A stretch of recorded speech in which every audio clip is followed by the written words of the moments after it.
Match के बाद हार्दिक पांड्या से पूछा गया कि इस हार पर आप क्या कहेंगे। भाई कोई भी कप्तान जो बिल्कुल जीत की दहलीज पर हो, जीता हुआ मैच हो, अचानक से वो हार जाए तो जाहिर सी बात है गुस्सा तो थोड़ा फूटेगा। तो क्लियर तौर पर तो उन्होंने किसी एक खिलाड़ी का नाम नहीं लिया, लेकिन इशारों इशारों में बता दिया कि इस हार का मुजरिम कौन है। किसने मुंबई इंडियंस को लगातार 7वीं जीत से रोका, किसने मुंबई इंडियंस के प्लेऑफ के टिकट को कटवाने से रोका, किसने मुंबई इंडियंस को प्लेऑफ जाने से रोका।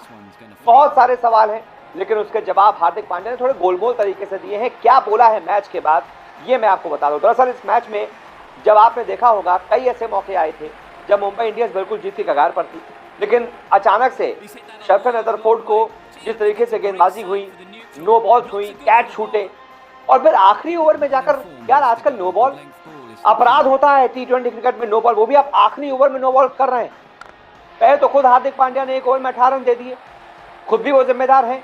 इतना टाइट मैच है, ट्रेंट बोल्ट और जसप्रीत बुमराह अपनी जान निकाले दे रहे हैं और आप एक ओवर में 18 रन दे रहे हैं।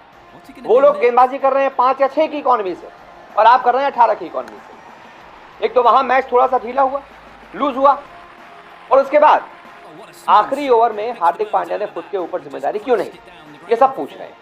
उन्होंने दीपक चाहर को गेंद थमा दी और चाहर भाई साहब तो और आगे निकले, मिड ऑफ आगे करके राहुल तेवतिया को बिल्कुल आगे गेंद दे रहे हैं पहले कि हाँ लोग सामने से मार लो, बिल्कुल हाफ वॉली जो बच्चा बच्चा गेंद मार देता है, मतलब दिमाग है ही नहीं, खत्म है दिमाग।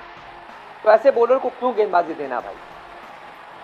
तो सबसे बड़ी जिम्मेदारी तो खुद हार्दिक पांड्या की, लेकिन खुद हार्दिक पांड्या किसे किसे जिम्मेदार बता रहे हैं। सुनिए क्या कहा उन्होंने कहा कैचों ने हमें वास्तव में नुकसान नहीं पहुंचाया, हम इस मामले में बहुत सतर्क थे। शायद निश्चित रूप से नो बॉल के साथ, मेरी नो बॉल के साथ, और यहां तक कि आखिरी ओवर की नो बॉल के साथ, मेरी नजर में ये वास्तव में एक अपराध है और अक्सर ऐसा होता है कि ये आपको नुकसान पहुंचाता है। ये निश्चित रूप से हमारे साथ हुआ, लेकिन साथ ही मैं लड़कों से बहुत खुश हूं कि उन्होंने अपना 120% दिया और सुनिश्चित किया कि हम खेल में बने रहें और हार ना माने। ये निश्चित रूप से 150 रन का विकेट नहीं था, मुझे लगता है कि ये 175 रन की पिच थी। हम निश्चित रूप से बल्लेबाजी में 20 से 25 रन या शायद 30 रन पीछे थे, लेकिन आपने अच्छी बल्लेबाजी की होती तो आप जीत जाते। लेकिन मुझे लगता है कि गेंदबाजों को श्रेय जाता है, उन्होंने संघर्ष जारी रखा और सही एरिया में गेंदबाजी की। यानी कि हार्दिक पांड्या कह रहे हैं कि कैचों ने तो हमें नुकसान नहीं पहुंचाया है, लेकिन नो बॉल्स ने जरूर पहुंचाया है। मेरी नो बॉल हो गई, कुछ और नो बॉल्स, यहाँ तक कि आखिरी ओवर में नो बॉल, यानी कि खुद को जिम्मेदार बता रहे हैं।